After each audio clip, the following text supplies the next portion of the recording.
화물연대 소속 화물차 기사들이 하이트 진로 본사 점거 농성에 들어가면서 갈등이 극한으로 치닫고 있습니다. 무슨 이유에서 이런 극단적인 대치가 벌어졌는지 해법은 없는지 홍혜영 기자와 따져보겠습니다. 자, 홍 기자, 화물차 기사들의 요구는 운송료를 현실에 맞게 올려달라는 거죠. 그런데 협상이 잘 안 되는 모양이죠?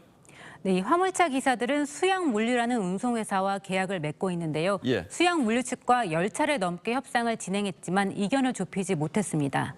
화물연대 노조는 하이트 진로가 교섭에 나서야 한다고 하고 있고요. 하이트 진로 측은 하도급법상 하청업체의 노사협의에 나서는 건 불법이라면서 선을 긋고 있습니다. 지난번 대우조선해양 사태와 구조는 비슷하군요. 그렇다고 하더라도 법적으로 할 수가 없다는 건데 이렇게 본사까지 점거해서 농성을 벌이는 이유는 뭡니까?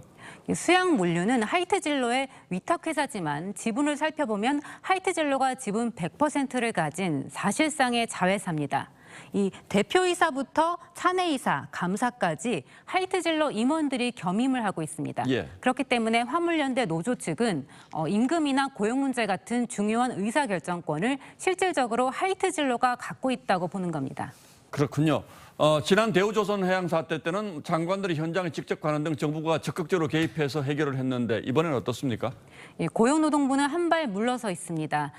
노사 문제가 아니기 때문에 중재를 못한다는 게 입장입니다.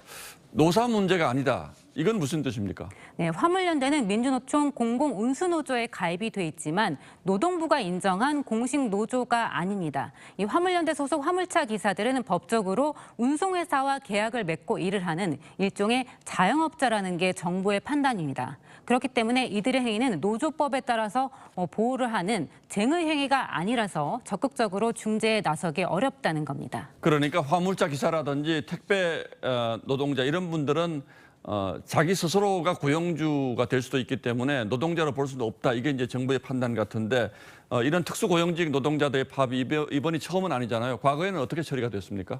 이게 정권마다 접근 방식이 좀 달랐는데요. 문재인 정부 때인 지난해 고용노동부 중앙노동위원회는 CJ 대한통운이 대리점 택배기사 노조와 직접 교섭하라고 판정을 내렸습니다. 이 문제는 아직까지도 법리 논쟁이 이어져서 법원의 판단을 기다리고 있습니다. 정부도 일관성이 없어서 혼란을 부추긴 측면이 있군요. 해법은 없을까요? 이 노동시장의 변화를 제도가 못 따라가고 있는 건데요. 정부가 적극적으로 나서서 이 제도의 공백을 메꿔야 한다는 지적이 많습니다.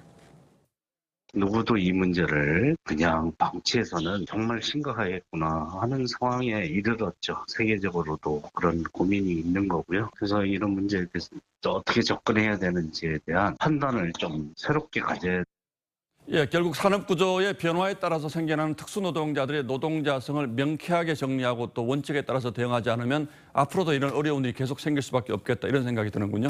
홍혜영 기자 잘 들었습니다.